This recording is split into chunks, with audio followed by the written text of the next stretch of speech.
what we have with Obi-Wan now is a show that pretty much to me, I think is going to be the death of Star Wars, right? Because of what they decided. I mean, first of all, the show can't work with A New Hope in any way, so it immediately becomes divorced from any type of timeline. It doesn't exist. Like, it's not real, right? I mean, that's the first thing. Anyone who's a fan knows it's just not real. Right? You can't have this and A New Hope, right? You can't have both. You got to choose one, right? If you choose this, you're saying that A New Hope doesn't exist. If you choose A New Hope, then you're saying that this doesn't. You can't have both. The scene in the show that basically killed Star Wars, Disney Star Wars. I won't say Star Wars because, you know, there's always things you could do. But the scene that put Disney Star Wars in its grave is the scene where Bail Organa contacts Ben Kenobi to help find Leia, to get Leia back. This scene, this is it. I mean, this is it. It's done, right? It's done. Put a fork in it. Because, so to give a little bit of perspective on this, we look at Luke and Leia. Now, we find out that they're brother and sister in Episode 6, or the third movie, Return of the Jedi, 1983. Now, ever since we found that out, there's been this joke among Star Wars fans. They're twins, separated at birth, and Leia gets taken to Alderaan, and Luke winds up on Tatooine, right? So, it's always been the joke has always been, they must have really hated Luke, right? Because, I mean, Leia is growing up on this planet, this lush, beautiful planet. It looks like you're always on vacation, right? It looks like a vacation destination, right? While Luke is on this desolate desert planet, okay? Leia is royalty on this planet, right? Her parents are politicians, right? She gets everything she wants. She has people dressing her. I mean, we didn't know that until now. But the point is that, but it makes sense considering Padme and all that stuff. But, so she's living the life of luxury, right? She's got this wonderful, ridiculous life. I mean, they put her with a rich family, right? Mega rich and famous, right? But Luke is put on Tatooine where he's in the middle of a desert in a hut with moisture farmers. As he gets older, he's running a moisture evaporator with machines, droids, just basically alone all day, working at this job that is tremendously boring, and what's the point, right? Luke got the short end of the stick, right? I mean, he really got the short end of the stick. And so it was a joke. It was, how badly Luke was, why wasn't it the other way around? Or why did they just take both of them? Or why didn't Luke go somewhere that was nice too? Now, to be fair, I mean, look, obviously Luke's Uncle Owen and Aunt Beru, they're the equivalent of working poor, right? I mean, because they don't have any money. You don't see them going on trips or buying anything nice or fancy, which means that, they're at best working poor. If you were to break this down into a social class of Earth, for instance. While Leia is about as rich as you can get, right? So basically, and I mean, it's not like she deserves it. I mean, why? How did Luke deserve this? How did Luke deserve the ridiculously to be in a much, much lower class and much worse situation? Okay. Anyway, the point is, so here's where it gets interesting. So when you take Luke to in Revenge of the Sith, when Luke gets taken to Tatooine and Leia gets taken to Alderaan, we have this thing where Bail Organa volunteers to take her and says, we want a girl or something like that. I forget what he says exactly. And so we'll raise her, we'll take her. Okay. So what's funny here is that it's his, she's his responsibility, right? He volunteers to be responsible for her, whereas Ben gives Luke to Owen and Beru, Lars, And he says that he'll stay there and keep an eye on him. So to be very clear, Ben took Luke on his responsibility, and Bail Organa took Leia on his responsibility. Now, who has more resources? Who has more abilities? Obviously, Bail Organa. He has, she's being dressed by people.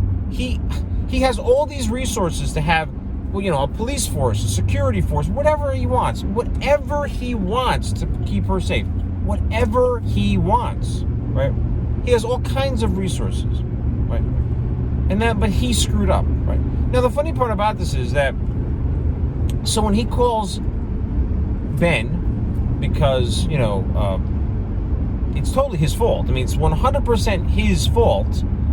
So when he calls Ben, Ben is like, well, I can't really leave. I forget what he said. I got to watch it again, but he starts making excuses, although I don't remember him ever. See, here's the weird part about the scene, is that he never says, I know he doesn't say this because it's what I'm thinking in my head the whole time, and anyone who watches the scene is thinking, is, wait a minute, if he leaves, he's going to be abandoning Luke. So because of your screw up, now Luke has to be left completely vulnerable. But no, the absolute most stunningly bad thing is when Bail Organa says, well, she's just as important as he is. Wait a minute. What? Okay.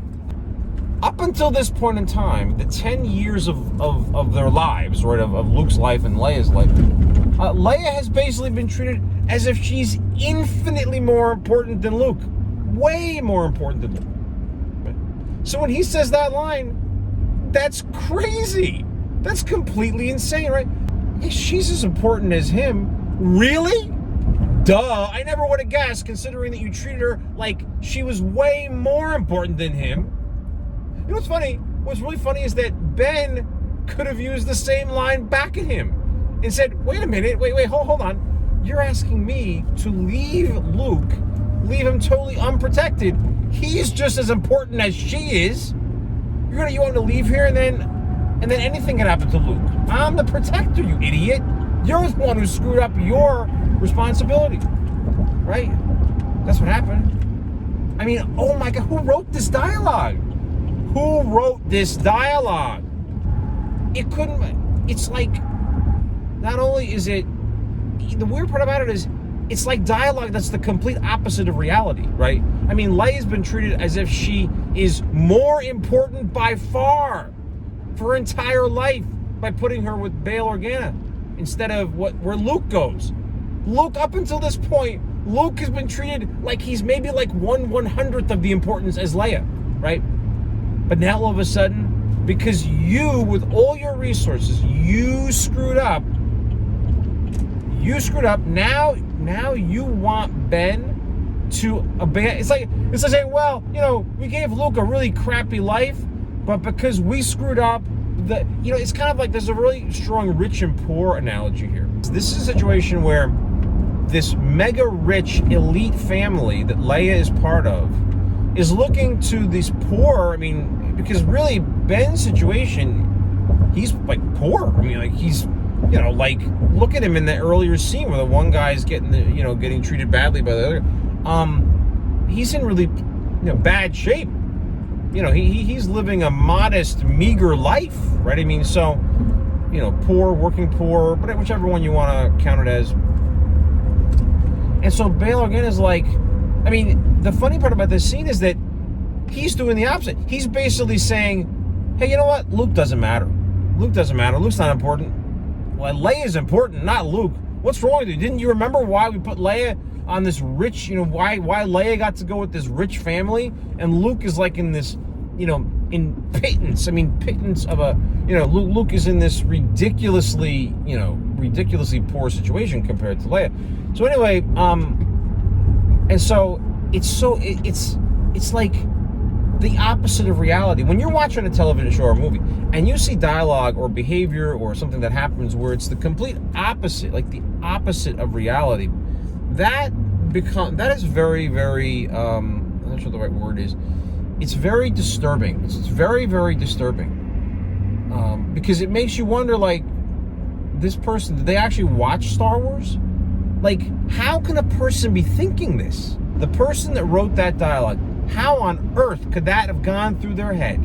How could they think that makes any sense? When everyone watching the show is thinking like, wait, what? Right? I mean, it's outrageously ridiculous. So, I mean, you know, first of all, Ben, there's many responses that Ben should have had. One is, hey, you know, hey, Luke is just as important as Leia. I can't leave him. I'm the only one he has. Obviously, you see even earlier in the episode that Owen and Beru, they're of no protection to Luke whatsoever if the Inquisitors happen to find him, right? So what's funny here is that that's what Ben should have said. But on top of that, what Ben should have said was, if you really want me to do this, two things. Number one, I'm bringing Owen and Beru and Luke over to your place. You're going to keep them there in your palace. They're going to get a taste of the good life for however long it takes to get Leia back. And you're not gonna screw up again and let Luke get captured. You're gonna assign forces to protect him and them, and you're gonna send me some people to help me. Simple as that. And that scene, once that scene happened, the show was over for me.